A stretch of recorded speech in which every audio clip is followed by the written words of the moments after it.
I think we're at a point where journalists are some of the least trusted professionals, and there is a lot of mis and disinformation around there. So at the end of the day, we have to work hard to make our stories credible, and credible data is what gives the audience exactly that. So at this point in time, I don't even think we should call it data journalism. I think every journalist should be using data.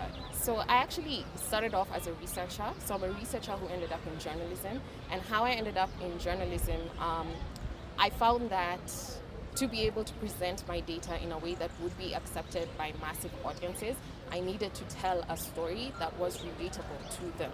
So I ended up finding myself as a researcher, instead of sending out reports for all these topics that I felt were so relevant and impacting us in various ways, why don't I tell a story so that the audience understands this is how it affects my daily life?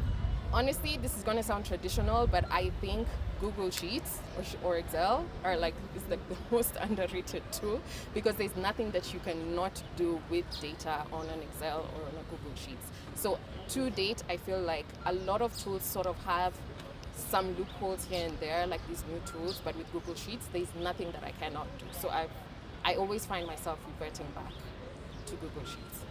They usually say that the issues that feel most important to us are those that come to the top of your mind first.